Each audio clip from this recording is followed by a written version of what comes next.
Okay. Welcome back to another show. I can't believe we made it through episode 1. This is episode 2 of Bobby and the Wolf. And it's Nick Matthew on the other side of the screen. How you doing, mate? Hey, excited for this one tonight. If you thought last week was good, this one is going to be extra special tonight. Yeah, last week was good, actually. I really enjoyed last week. I thought it was some good banter in there. I was a bit annoyed. My Zoom and internet was very average for the first half an hour. So like I missed. Upgraded your system tonight. Is that just because the kids have gone to bed? No tablets on the go. Exactly. All the iPads have been switched off. YouTube is not working. I've disabled pretty much every device in the house apart from this one. So this should be like absolute plain sailing tonight. The boys were on good form last week, weren't they? James and Greg. Yeah, great to see, to be honest. Like it's a funny one, isn't it? Because when you're younger and you grow up and you're sort of competing against each other so hard when you're younger, you don't quite get that sort of friendship, and until you've been through everything with them, and then by the end of it, you get to that point where it's nice watching it back and seeing the respect that everyone's got for each other, but remembering the hard battles and the good times. And we've all played each other, and I'm sure you're the same. I've always got on really well with Greg off the court, as obviously well documented. A lot of people know, maybe not so much always with James, but it was lovely to have a chat. And a few people have asked me, do you think when your careers are done, you'll have a beer? And I reckon we would. Yeah, there you go. Times have changed. I know, it's great. Yeah, no, I mean, I'm the same. I never got to know Jimbo that well, or as well, when we were younger. I think he was quite shy and insular, and yeah, definitely. He's come out of his shell way more, and I very much enjoy his company and have done for a while now. And Greg's the same. Great character. Hate playing him. Hate being on court with him. Genuinely. But off the court, yeah, great guy and great for the sport.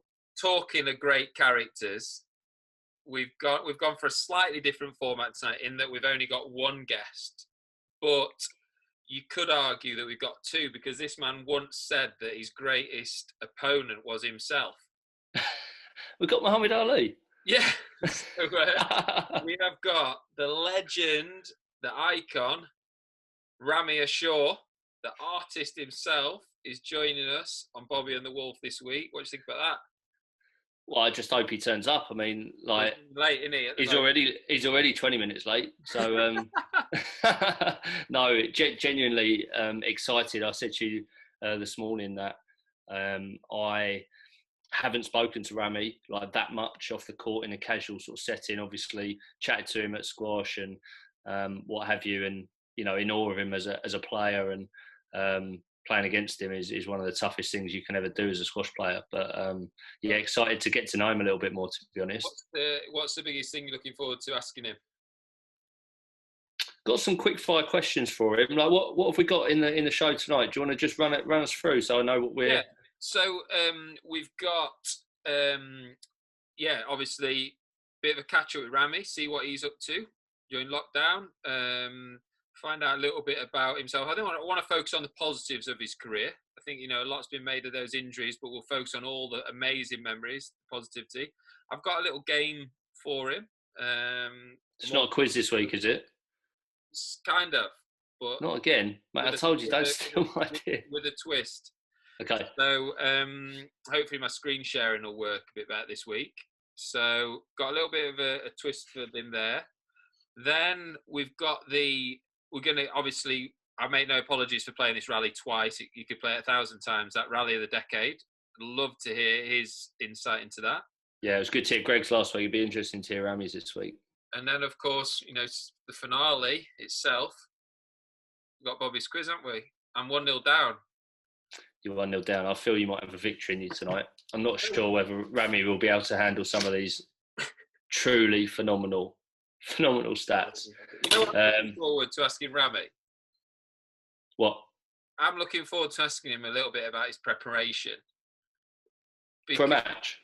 Warm up? In general. You could cover diet, warm-ups, game plans. I mean, did he ever have a game plan, for example? Yeah. Or did he just go on and just play? you know, he kind of had that easy come, easy go kind of demeanor, but how much of that was a little bit of a front? You know, I remember seeing him in the gym before, like when we'd had a tournament in Toronto, it was a non-PSA, so we were kind of mingling a bit more. And he was doing some seriously hard training in the gym, especially right around his core and things like that. Greg mentioned his core routine the other day, and Ramy was a bit the same. And Greg said that he never felt like Ramy ever got tired when they played, even though you know, Greg was in great. I felt the same, even when you're in the best shape of your life. So I'd like to ask him a little bit about that, to be honest. Yeah. I mean, you've had some good battles with him as well, so it'd be good for you to get stuck in and see what he was thinking when you were playing each other. Whether he was thinking this is brutal, or whether he was just not genuinely not just an absolute. This guy's just so annoying. Like, I just want to swat. Like that backhand was a bit of a swat, wasn't he? I think he wanted to swat me around the head most of the time. Was it always like a pleasant match? I mean, did you have any little like? Yeah, I mean, the thing with Ramy is I always felt like he tested you more on a tightrope than any other player. Yeah. So I always used to struggle with him the most when I'd not played him for a little while. Okay. Because then I felt like the pace, even though in your head you prepared for what the pace was going to be like, it shocked you. Yeah. It really shocked you. So when you played him a couple of times recently, you started the match a bit better because it was like you were ready for the pace. Okay, yeah. But when you not played him, it shocked you. So you kind of had to then, I felt like I had to fire myself up to a point where I was ready for this onslaught of pace. Yeah. But then you could go overboard and kind of being too fired up, if that makes sense. Yeah, so, and then you end up feeling tired a lot quicker than you should. And then getting too much adrenaline, too fired up, you're not thinking. So the point where you had to be so clear in your mind, but yet physically and mentally on high alert was just probably the most I've played anyone where it was just like the finest of fine margins that, you know, if you didn't get that right, he would just be all over you in a flash. Yeah. Yeah, I think you've got some good stats for us later. Good stats. So, you know, I love a stat. Yeah, I love a stat as well, to be fair. All righty, should we try and get the man himself? Let's get him in. All righty, let's do it.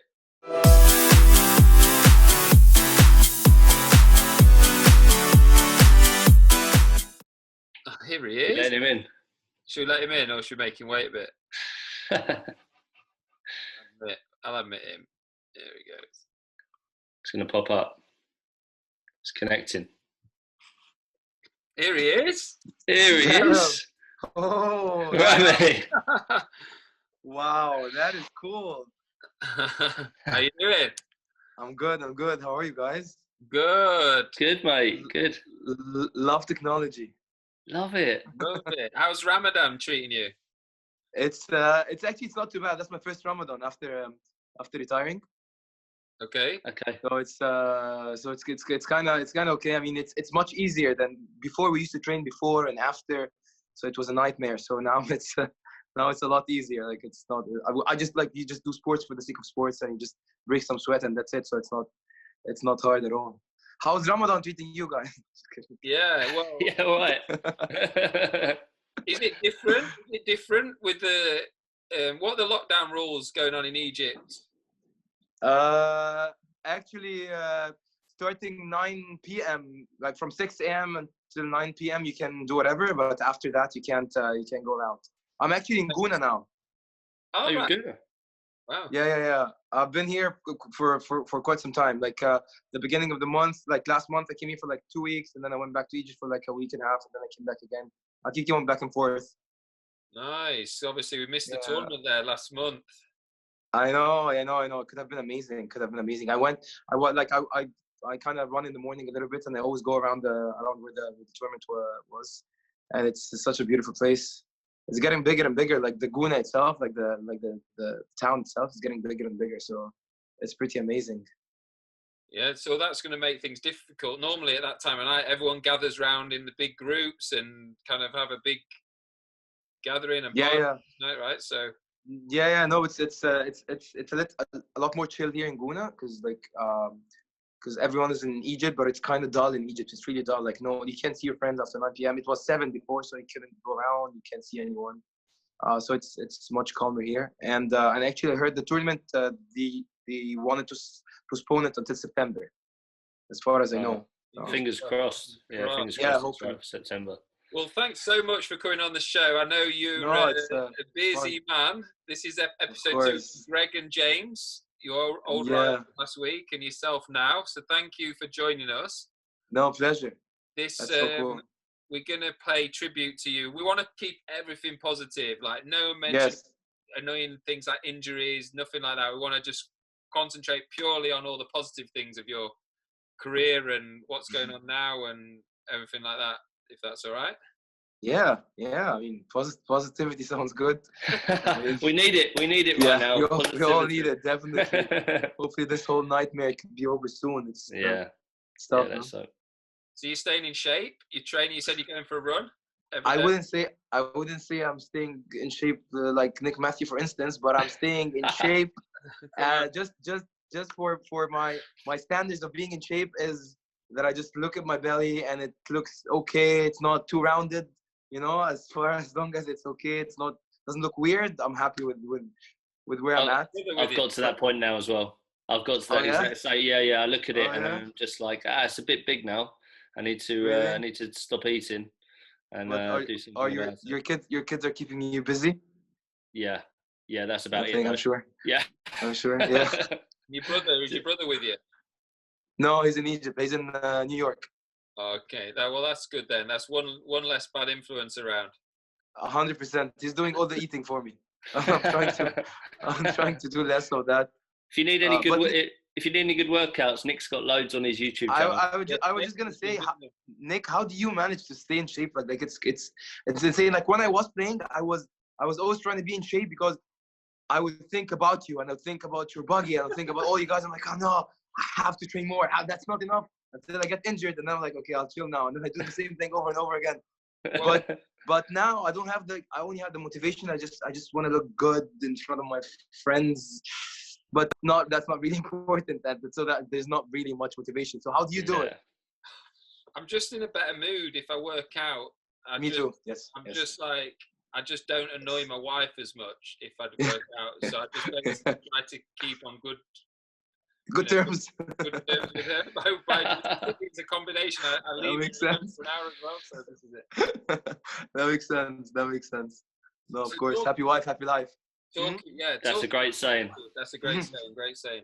Greg, last week we asked the boys about you playing you, and Greg said he got the feeling that you were never tired on the court.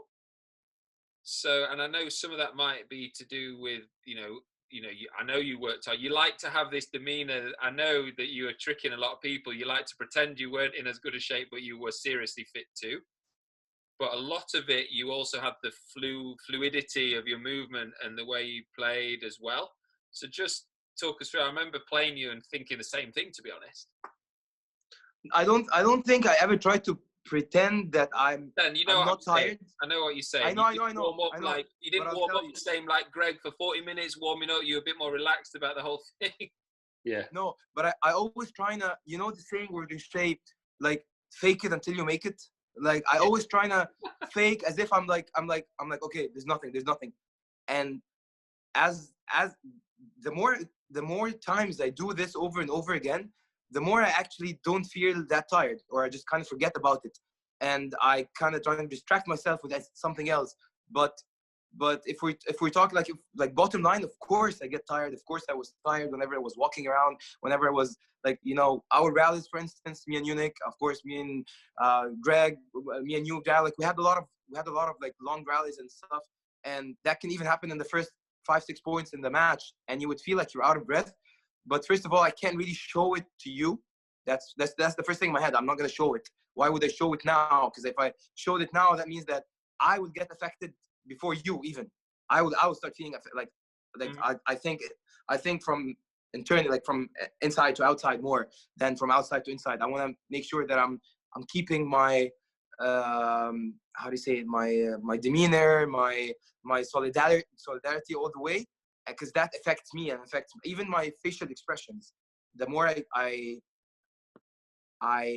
sends signals to my nerves and sends signals to my like cardiovascular state. That's how I always felt. So when I'm like this and I'm like, and that gets me more tired. But when I try to focus on my facial expressions and I try to relax them more, it gets me in a better mood, and it makes me feel less tired even, and makes me feel more like this is just, it's all part of the job. It's not like I'm not doing this forcefully. Like, of course I push myself, but I'm in this, so I have to accept it, and that starts from even my facial expressions for myself on court.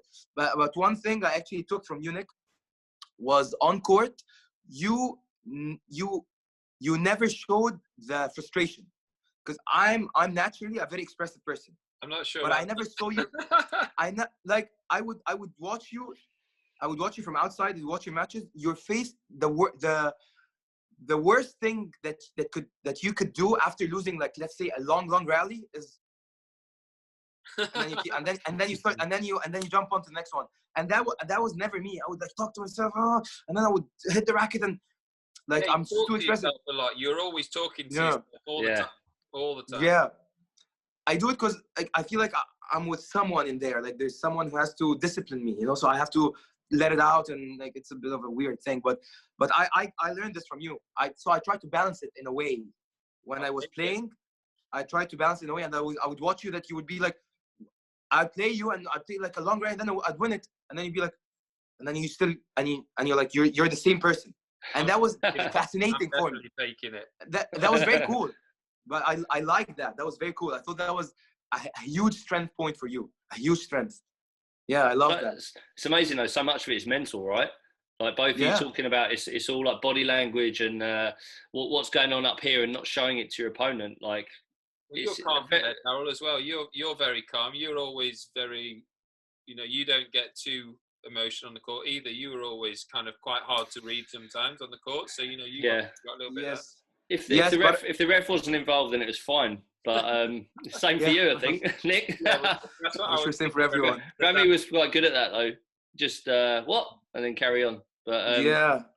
I mean, it's all trying to keep it in here and not let if you are fatigued or tired, it's not letting it out and not showing someone your weakness, right? So yes, 100%. And I, as I said before, it's showing yourself before showing someone. Of course, the other players on your mind, but you want to show yourself that you can do this.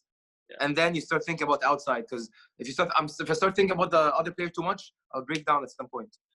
I need to prove to myself first that I'm okay. I've trained and I'm up for this. I've done the work, And so.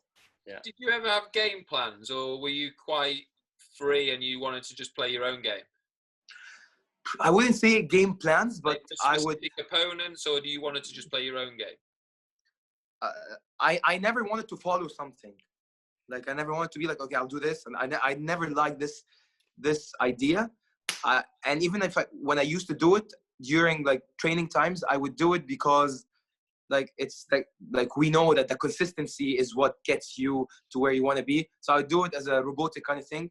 But I've always wanted to play with my emotions. So when you were saying that I wouldn't show, I'm not emotional, but I'm not emotional, but I play with everything that I have on court. Like for instance, before going on court, or like during the week of the tournament, I would close my phone. I would talk to only very, very few people. I wouldn't reply to a lot of people because I'm very protective over the things that I want to, like my emotions and my soul. And like, I want to make sure that everything I'm feeling would be poured on court, all the positivity. I don't want anything to disturb my peace or whatever I'm feeling. When you're outside though, when you're at the hotel, when you're at, whenever, are you thinking about squash and the matches then, or you just switch off and then do nothing and not let anything else affect you? And then when you're coming to the venue or whatever, that's when you switch on and then you're like, right, okay, we're playing squash now. He's singing in his room. I remember. Yeah. You could hear him when you're going down the corridor. You knew which room Ramy was in. You could hear it. I'm giving you a proper introduction. Swiftly changing the subject now. Yeah, go on then. A proper introduction. Yes, here. please. So, I know you're aware of some of the obvious stats, like 3-time world champion, world number one for 21 months, youngest player to ever get to world number one since the 80s, since the Khans, which I like that. 40 PSA titles. One thing what's amazed me has been when I looked at your head-to-heads against some of the other kind of top players in the era. Are you aware of how much you dominated the other players that were on a kind of par with you rankings wise?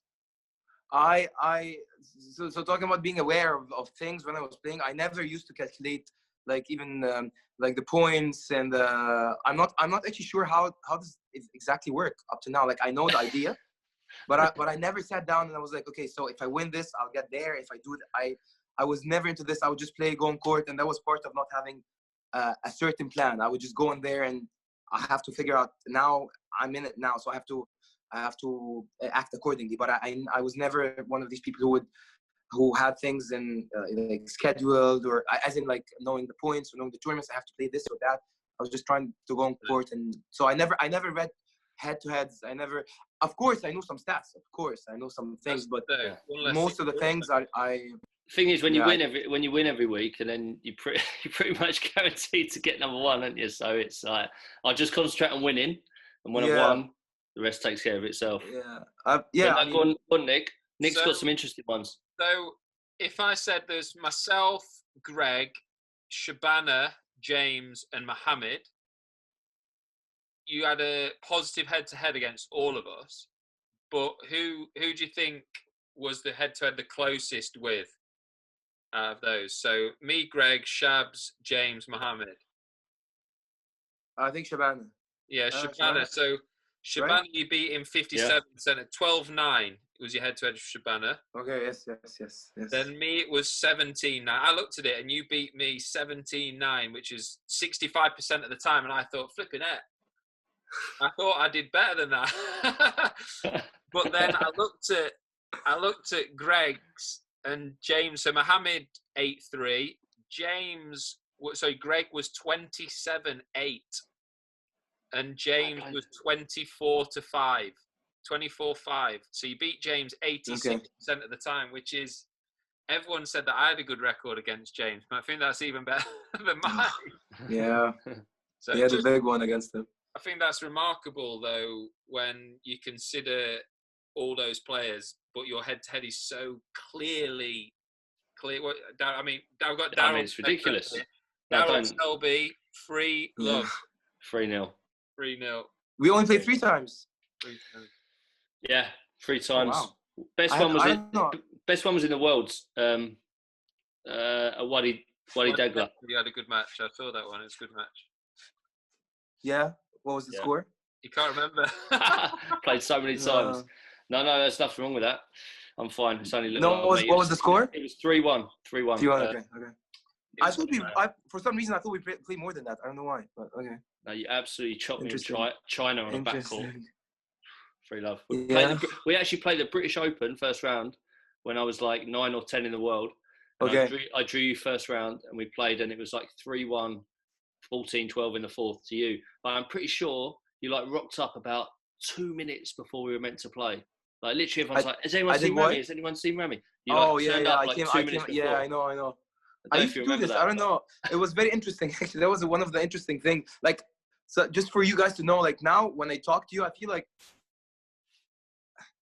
whoever was playing was someone, and now I'm like someone that like 2 different people. Like I don't know if you feel the same, Nick. I don't know if you feel the same guy, but I feel like when I talk about it, it's like Daryl's still playing, mate. Daryl's still playing though. Yeah, but I still feel like I'm a different, honestly, different person. I'm sort of playing. No, really? Not really. See, it shows how much he's keeping up with it. Yeah, you're not following it, Ramy. I'm not. I seriously not following. I'm only following who won, who lost, and that's it. It's as much as I know about soccer, for instance, because I never knew anything about soccer. For now, I only know very few things about squash. Oh, this guy won, this guy lost. Oh, this guy retired. Like I feel like it made me feel better. It's fun. No, I'm serious. I'm serious.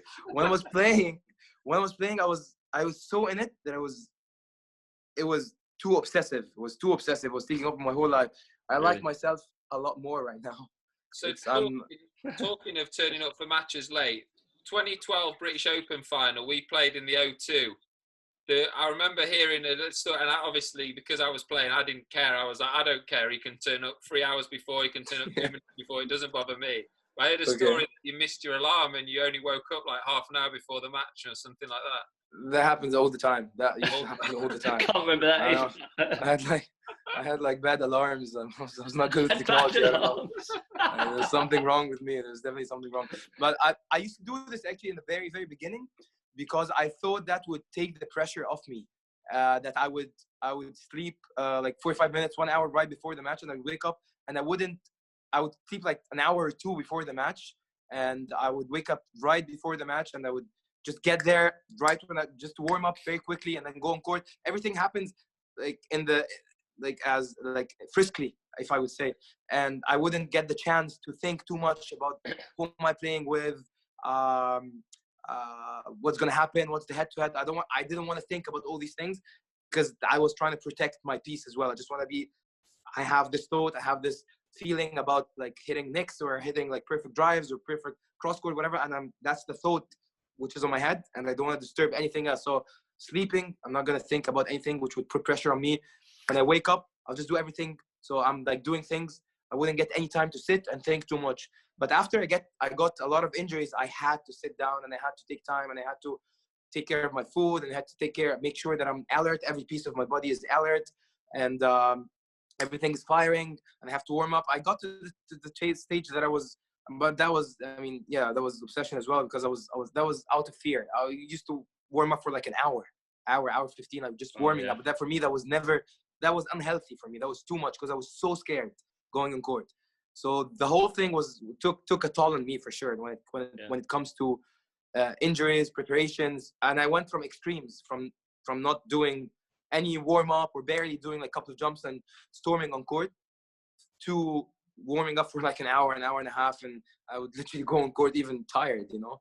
So, but that was just out of fear. So, well, it's weird. It's funny you say that because it's like I think it sort of mirrors the way that you play. Like when you say not about not thinking about it, like when I've watched you play, like unbelievable squash. Like we actually mentioned it to James last week. I don't know if you remember the game which was on YouTube. It says like the perfect game of squash when you played James in Hull, and the first game you played almost perfect squash, right? Like.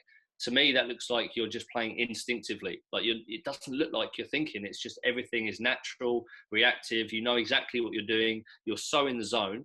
And obviously, like James said, impossible to play against. You just stand there and admire it. And I think that's sort of the way you prepare as well. It's just like, I don't want to think about this. My best thing is when everything happens quickly and I just react naturally to it. I mean, I don't know if you guys know this or not, but that tournament was the most important tournament in my life and probably the hardest in terms of everything. Like there are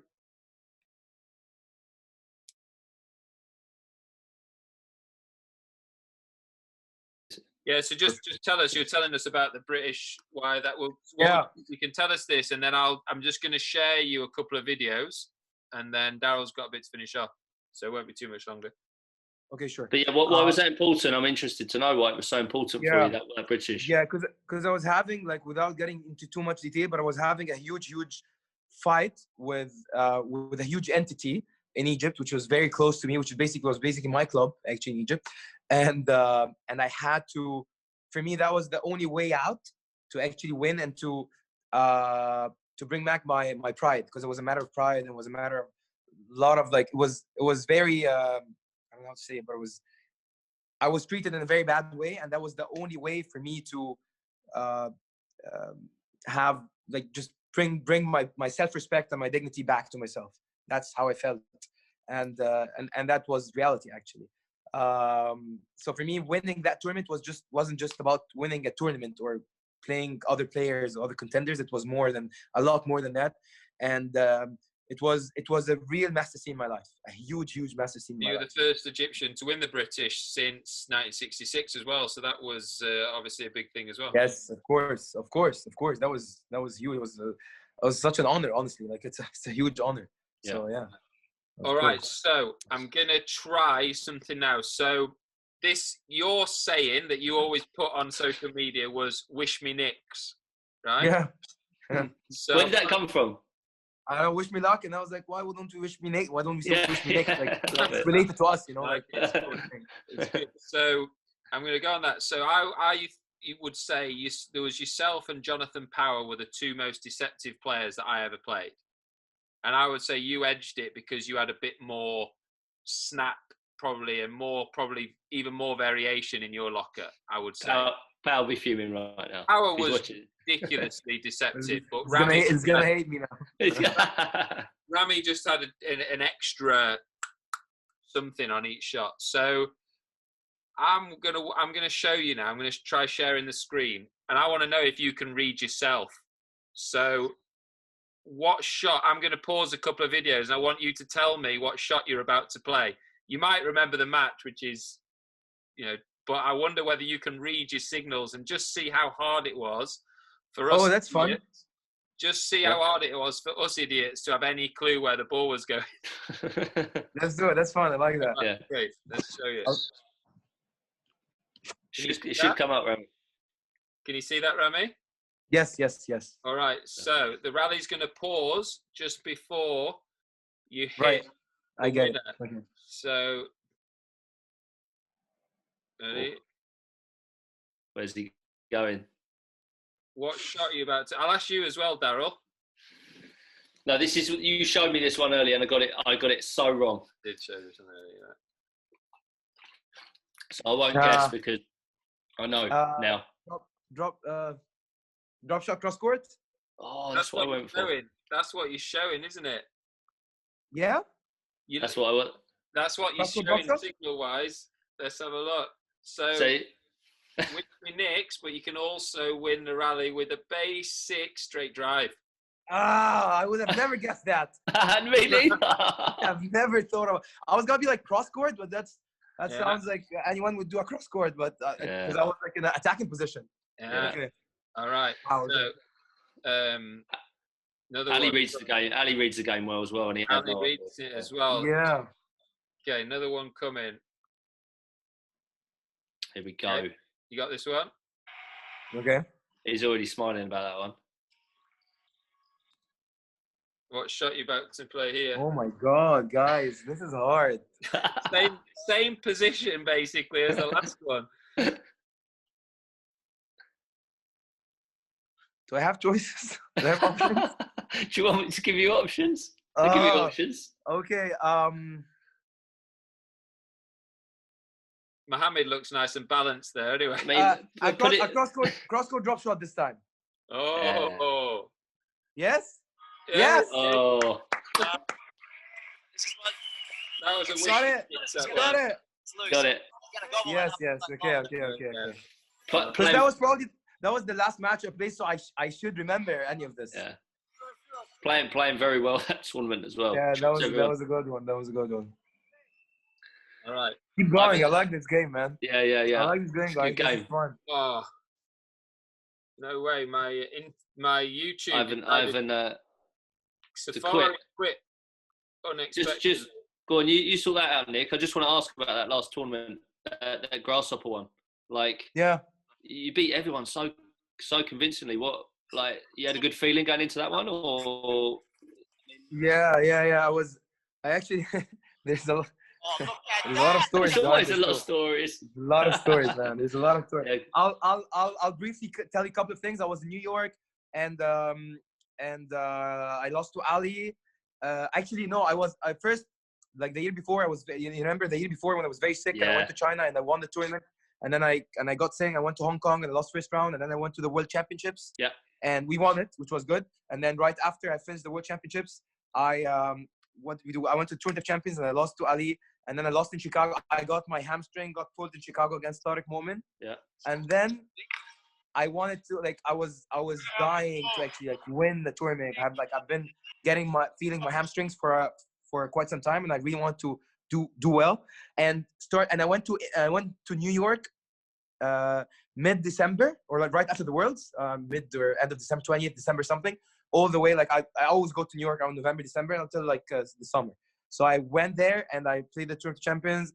So starting mid-December all the way until March, I was staying with my brother at his place, and that was challenging because we have different lifestyles, totally different lifestyles. Yeah. And I would like be sleeping at like 2 a.m. in the morning, and I'm so stressed, and I just lost in the Tour of Champions. I lost in Chicago, my knees and my hamstrings, and I'm feeling all this.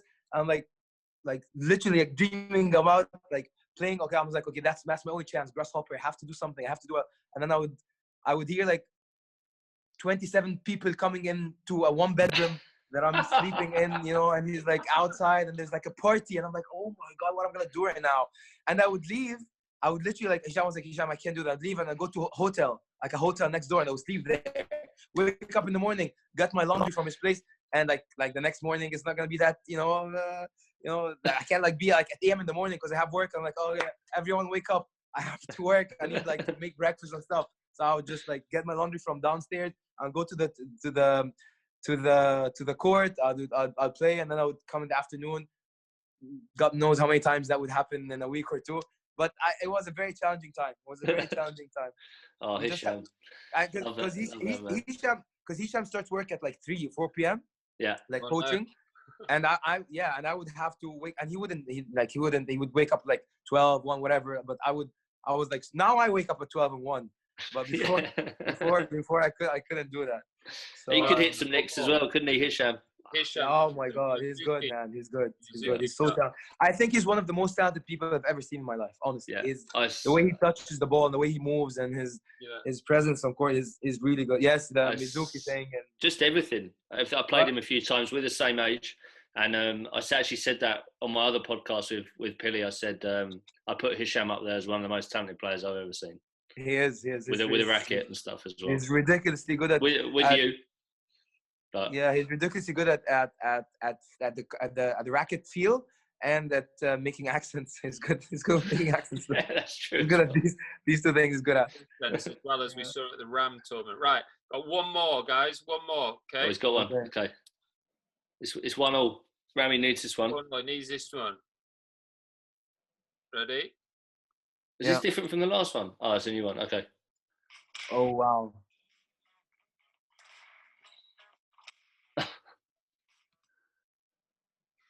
I know that one. It's a drop shot. I remember that. Straight cross. Drop shot.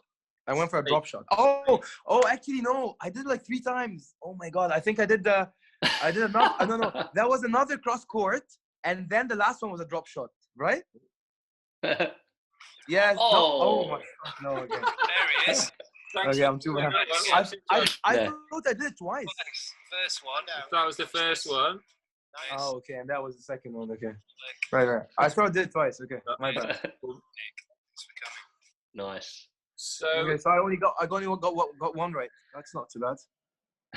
the last one. This rally, we showed this on last week's episode with Greg because PSA. I don't know if you've seen it, but PSA have just released the rallies of the decade, and this got voted #1 rally of the decade. And we just wanted to talk. Greg talked about this match, how he was 2-love up and he came close to maybe winning in the third, and then he was just starting to get a bit tired at this point, and he made a few anticipations, as he called them, or guesses, and kind of guessed the right way. But then your reaction was something out of Star Trek, Joey called it. Okay. So talk us through this rally. Every time you hit the ball, he's abusing it. I can see it actually. So it's not on the screen. I've still got YouTube on as well, Nick. Okay, let me go again. Oh yeah, this is it. Okay, talk us through this one, Ramy. Where? I can't see it. Which? Oh yeah. Okay. Now I can. Yeah. Oh wow. Yeah.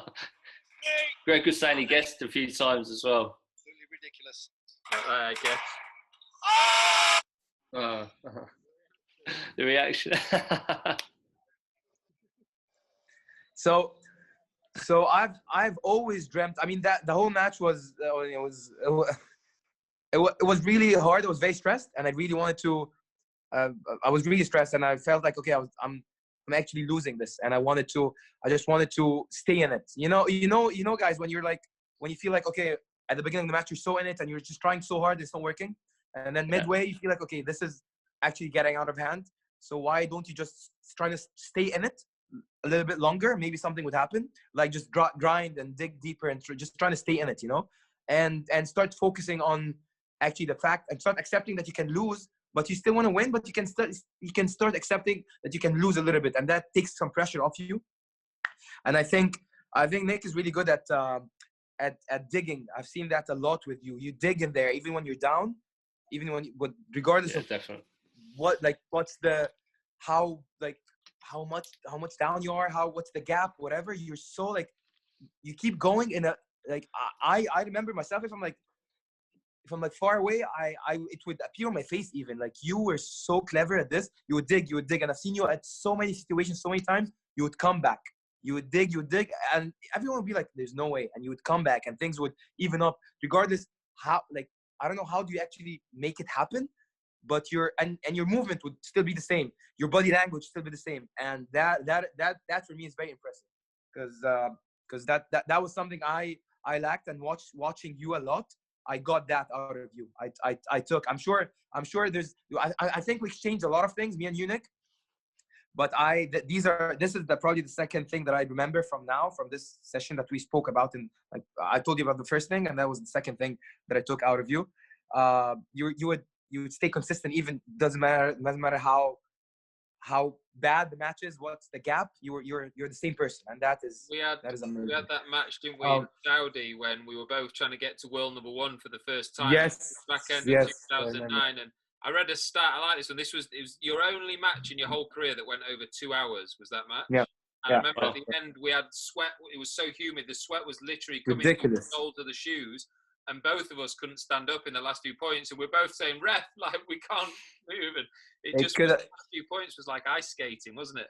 It was ridiculous. It was ridiculous. That match could have gone anywhere. Like any of us could have got it, but it was really grueling. It was tough. I remember that one very well. Never to keep you on court for over 2 hours. I'm proud of that, Daz. Seeing some of the who won?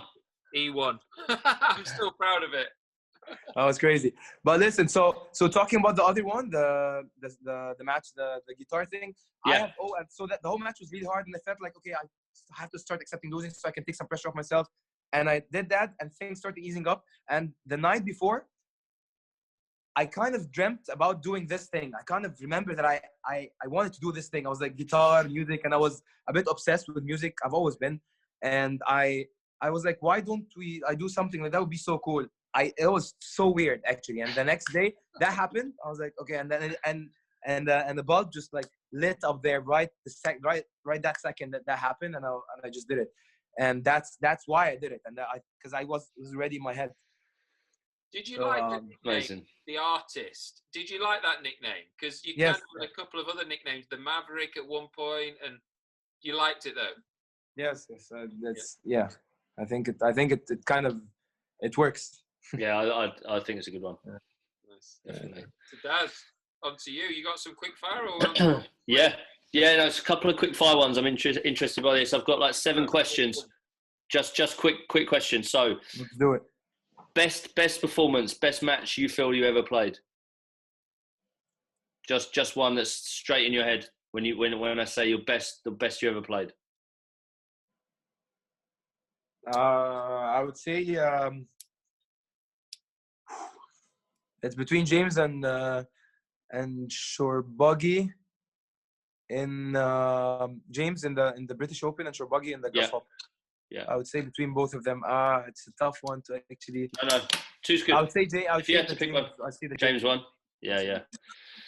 I think we've already touched on this. Most memorable match. That British Open against the most final? memorable. No, that was the most memorable tournament, and that was the most important tournament. Okay, most memorable match.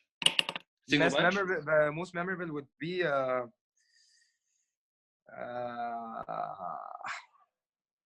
don't know. It shouldn't take me that long to actually remember or quick think fire about. Round. This is Ramy. Joke, quick fire, innit? It's the quick fire round. Quick answers. Oh yeah, it should be. I mean, memorable. I'm not playing the game right, am I? Okay. Most memorable match. We can come back to it. Okay, no, give me a second. It was against you, Nick. I want to remember where was it. Against Nick. Yeah. Memorable. I think. Yeah, because I think it was because I was feeling too much pressure at that time. The world teams in Germany. Oh yeah, that was a good one. That. Oh yeah. And the ball was the size of a tennis ball. Yeah, that was a good event. That at Paderborn. That Very was good. Yes, so I think that was I remember that all the time. I don't know why, because it was tough. It was very tough. I remember that. Well, I think if I remember rightly, wasn't your brother playing as well? Yeah. And, He was I there. think, Yes. I think you beat him. No, I think Pete beat him in the. Peter beat him. Yeah, so the pressure was on. Obviously, Hisham was lost, Yes. and then okay, next one. Toughest opponent you ever faced? It's between Nick and Trebuggy, honestly. Okay. I can't say one, but it's just definitely between both. I mean, if you want to say Trebuggy, but I can more comfortably say Nick, because I played against Nick more times than I played against Trebuggy. Okay. So I have experienced Nick's all his all his phases basically. Yeah. What is your favourite shot? Obviously, your backhand cross court volley is famous. It is volley cross court, Nick. Yeah. Okay. Okay. If you had to pay to watch someone in any era, any player, if you had to pay to watch them, who would you choose? Janshir, definitely. Janshir. Yeah. Great choice. Okay. Your favourite ever female player? That's a good one. Favorite as in, like, I like their style. Yeah. You know. Yeah. It just doesn't have to be the best. Can be favourite to watch. You know, what's her name? No, I don't mean it that way, but Nicole Fernandez. Nicolette.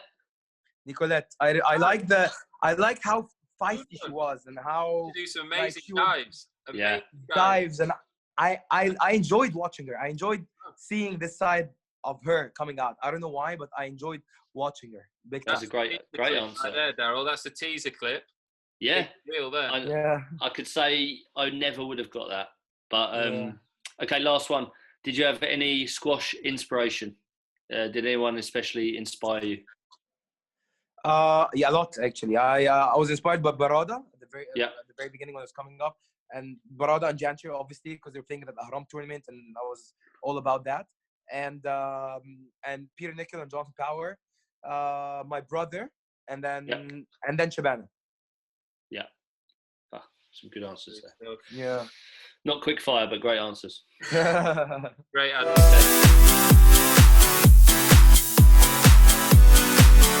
Okay.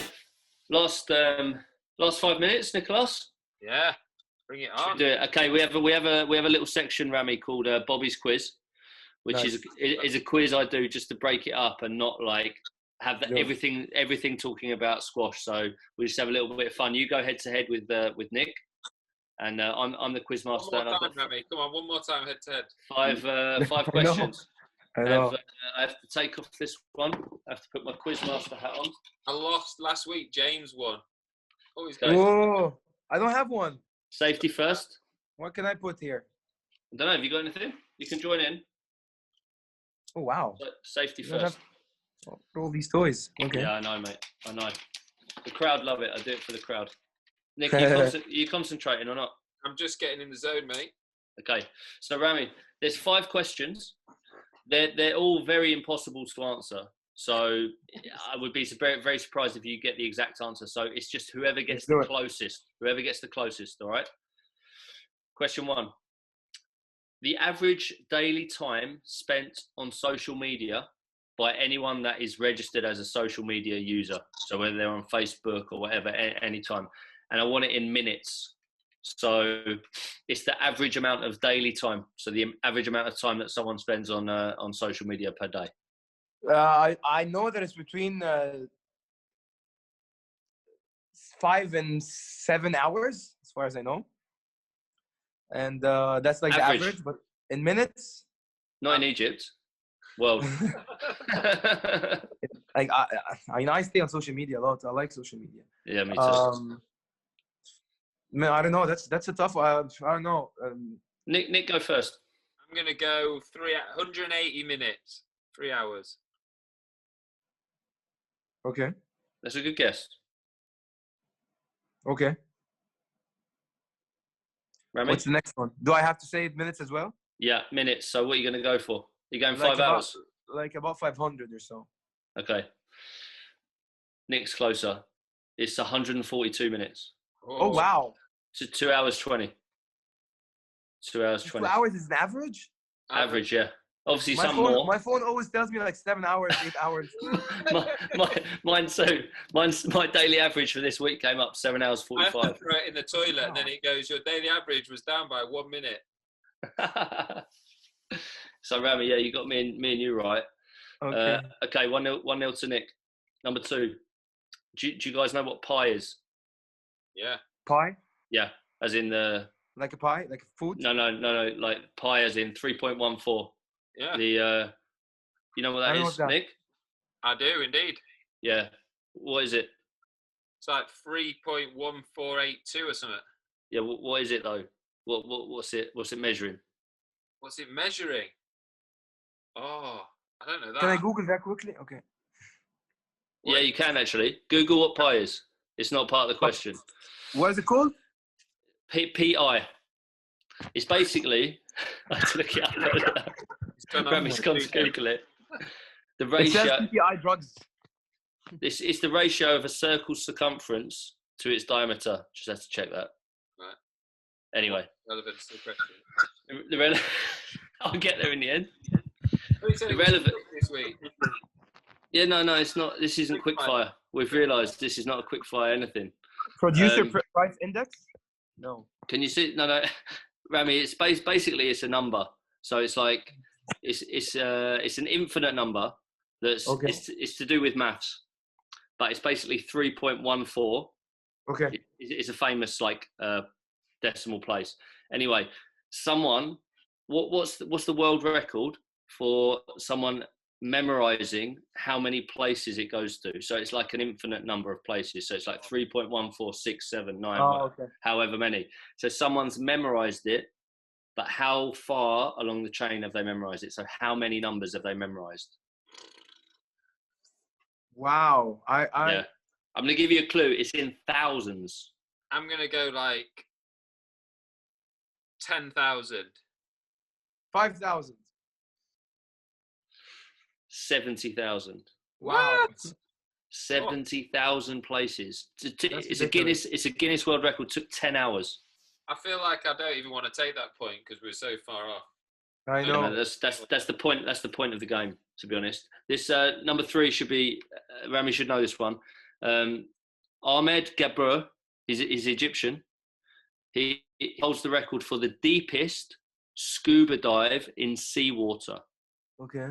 Deepest, but how deep? It was in the Red Sea. How many meters?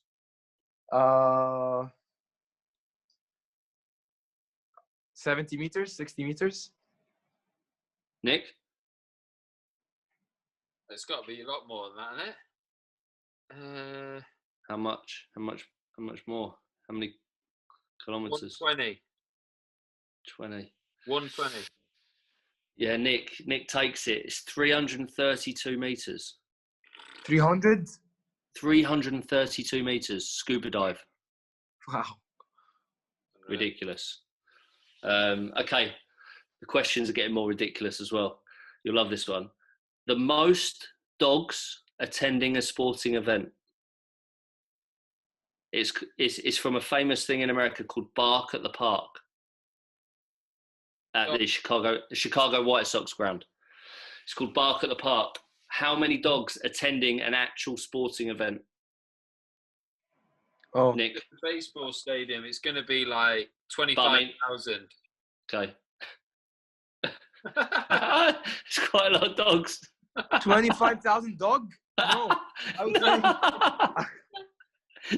would say dogs. I'm going to say like they start in orderly fashion. I would say like 500. Ordering hot dogs. 600. Yeah. Ramy wins. It's 1,122. Okay. Oh, you know what happened? I didn't allow for social distancing. You didn't allow for a lot of things in that one. Yeah. Okay. Last one's worth double. Is this a squash Always. one? This is actually a squash one, yeah. We always do not butternut squash, actual squash. No, this is actual squash. Oh. Do you know the world record for the longest squash rally? So how many shots? It's a Guinness World Record. Yes, I actually read this somewhere. like yesterday or something, or a couple of days ago. What? I mean, if you get it right, you win the quiz. Nick will be fuming with that, but It was between two players who were not top players. yeah. Yes, that is part of it. And wow, They were obviously doing it for a world record. So it's a cooperative rally. It's not like beat each other. Yeah. How many hits, right? How many like hits? Yeah. Um, do you want a clue? Do you want to? Shall I give you a rough parameter? So it's between 1,000 and 5,000. Between 1,000 and 5,000. 4,000. Nicholas. 3,333. Oh, Nick, that's actually very close. Is it pi? Wow. Is it pi? No. There's a technical aspect to this, but it's actually officially 3,408. Wow. Yeah, it's the official, but Lisa Aitken, Scottish number one, she's informed me that she's actually beaten it with someone else just recently, but it hasn't actually been ratified as an official world record yet. How long did that take? She said so. She's got 3,700 and something they've just done, but I don't know, a few hours. I think 3 or 4 hours. It's probably not that interesting, but anyway, she said they got to like 2,000, and the other guy hit one like so tight down the wall that she like framed it in the tin after like an hour and a half of the first go. She probably broke her racket with getting. But anyway, Nick takes that, and his knowledge is of ridiculous facts was pretty good there. Ramy, thanks for taking part in that. Nick is now 2-0 up since we retired. First one to the champions. You're going to get your own back, surely. Quick last question. Yeah, on the Rams scoring. Oh yeah, on the Rams scoring. How was your match? How was your match, guys? I watched it. Obviously, it's. What's the plans for Rams scoring going forward? I mean, I would love to rematch, and we've heard it here first.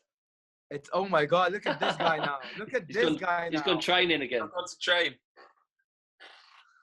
So yeah, I'd love to rematch, but we want to do it somewhere where we're both comfortable with, and it makes sense for both of us, and it's easy for both of us to be there and to make the travels and everything. So June next year. Let's do it. Not before. Oh, if you need a ref. So go now whenever it's done. If it's Guna, this done. year. So, Guna whenever. He'll take you in, Guna whenever. Ramy, it's been amazing to have you. Sorry for keeping you a little bit longer. Yeah, thanks so much. Not at all. I love Ramadan celebrations. Get plenty of food down you, plenty of drink. Stay safe, buddy. Stay healthy. Thanks for joining. It's been really good fun to talk about the good old days. And pleasure, guys. No, I love it. Keep in touch with the sport a bit more. Huh? Stay in touch with the sport a little bit more when it starts again. I'll you know what? I'll get my information from you guys. I know that you guys are doing very well with that, so I'll talk to you. We'll keep you up to date, mate. Yeah. Thanks, legend. Ramy. Take care. Much love, guys. Thank you, mate. Appreciate that. Thank you. Pleasure. Cheers, bye.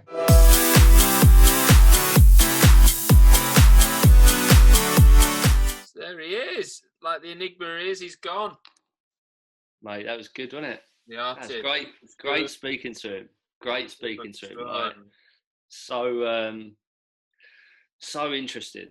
So interesting. Like as I said to you before, I didn't get a lot of a chance to really like chat with him properly.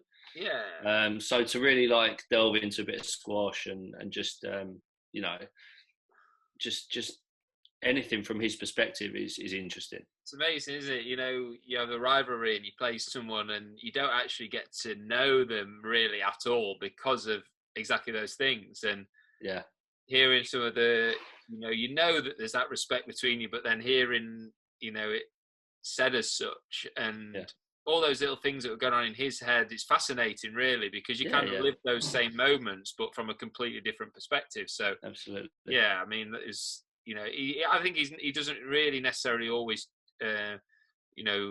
talk like that. He kind of he's a very outgoing personality, but he's also a very private personality as well, Ramy.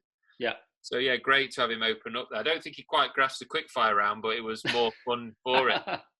Definitely didn't, especially most memorable match. I know you're delighted with the fact that most memorable you match. chose that. That one. I love that. Oh, that's all part of it. It's all part of it. I know, yeah. Definitely one of your ones. I don't even know which one he's. Do you know which one he was talking about?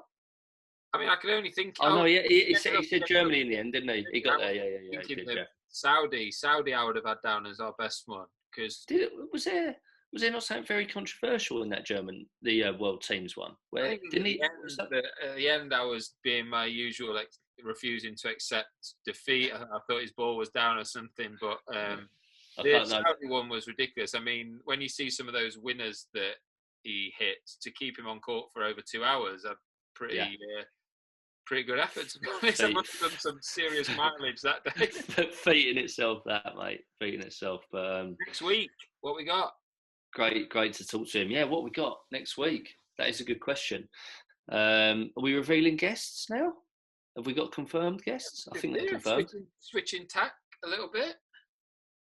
Yeah, we've got some. Well, we're very gender equal here, aren't we? So, getting prize money.